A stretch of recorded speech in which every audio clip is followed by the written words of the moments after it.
मोहिनी एकादशी व्रत कथा। धर्मराज युधिष्ठिर कहने लगे कि हे कृष्ण, वैशाख मास की शुक्ल पक्ष की एकादशी का नाम क्या है तथा उसकी कथा क्या है? इस व्रत की क्या विधि है? यह व्रत क्यों किया जाता है? यह सब मुझे विस्तार पूर्वक बताइए। तभी श्री कृष्ण कहने लगे कि हे धर्मराज, मैं आपसे एक कथा कहता हूँ जिसे महर्षि वशिष्ठ ने श्री रामचंद्र जी से कहा थी। एक समय था कि श्री राम बोले कि हे गुरुदेव, कोई ऐसा व्रत बताइए जिससे समस्त पाप और दुख का नाश हो जाए। मैंने सीता जी से वियोग में बहुत दुख भोगे हैं। तभी महर्षि वशिष्ठ बोले, हे श्री राम, आपने बहुत सुंदर प्रश्न किया है। आपकी बुद्धि अत्यंत शुद्ध तथा पवित्र है। यद्यपि आपका नामस्मरण करने से मनुष्य पवित्र और शुद्ध हो जाता है, तब भी लोकहित के लिए आपने यह प्रश्न मुझसे पूछा है, तो मैं इसका उत्तर अवश्य दूंगा। वैशाख मास में जो एकादशी आती है उसका नाम मोहिनी एकादशी है। इसका व्रत करने से मनुष्य सभी पापों से तथा दुखों से छुटकारा तथा मोहजाल से मुक्त हो जाता है। मैं इसकी आपको पौराणिक कथा बताता हूँ, आप ध्यानपूर्वक सुनो। सरस्वती नदी के तट पर भद्रावती नाम की एक नगरी में द्युतिमान नामक चंद्रवंशी राजा राज्य करता था। वहाँ धन धान्य से संपन्न पुण्यवान धनपाल नामक वैश्य भी रहता है। वह अत्यंत धर्मालु और विष्णु भक्त था। उसने नगर में अनेक भोजनालय, कुएं, सरोवर, धर्मशाला आदि बनवाए थे। सड़कों पर आम, जामुन, नीम आदि के अनेक वृक्ष भी लगवाए थे। उसने अनेक पुण्य कर्म किए थे। उसको 5 पुत्र थे, सुमना, सद्बुद्धि, मेधावी, सुकृति और दुष्ट बुद्धि। इनमें से 5वां पुत्र जो था वह था दुष्ट बुद्धि। वह महापापी था। वह पितर आदि को नहीं मानता था। वह देवताओं को नहीं मानता था।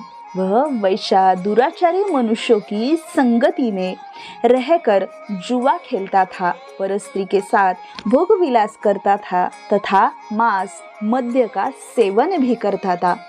इसी प्रकार अनेक कुकर्मों की वजह से वह पिता के धन को नष्ट करने लगा था। इन्हीं कारणों से त्रस्त होकर पिता ने उसे घर से बाहर निकाल दिया। घर से बाहर निकलने के बाद वह अपने गहने कपड़े बेचकर अपना निर्वाह करने लगा। जब सब कुछ बेच दिया तो वह वैश्य और दुराचारी साथियों ने उसका साथ छोड़ दिया। अब वह भूखा प्यासा अति दुख से भटकने लगा। उसे कोई सहारा नहीं देता था। तब उसने चोरी करना सीख लिया। एक बार वह पकड़ा गया तो वैश्य का पुत्र जानकर चेतावनी देकर छोड़ दिया।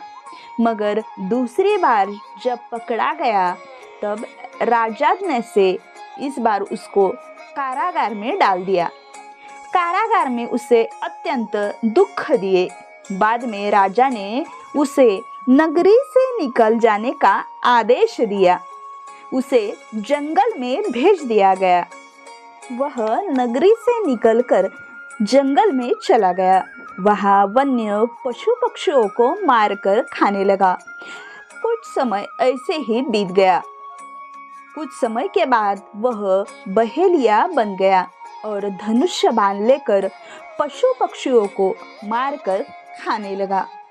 एक दिन वह भूखा प्यासा व्यथित होकर खाने की तलाश में घूमता हुआ कौंडिन्य ऋषि के आश्रम में जा पहुंचा। उस समय वैशाख मास था और ऋषि गंगा स्नान करके आ रहे थे। उनके भीगे हुए वस्त्रों के कुछ पानी के छींटे उस पर पड़ने से उसे कुछ सद्बुद्धि प्राप्त हुई। तब उसने कौंडिन्य मुनि से हाथ जोड़कर कहा कि हे मुनिवर, मैंने जीवन में बहुत पाप किए हैं। आप इन पापों से छुटकारा पाने का कोई साधारण बिना धन का उपाय मुझे बताइए।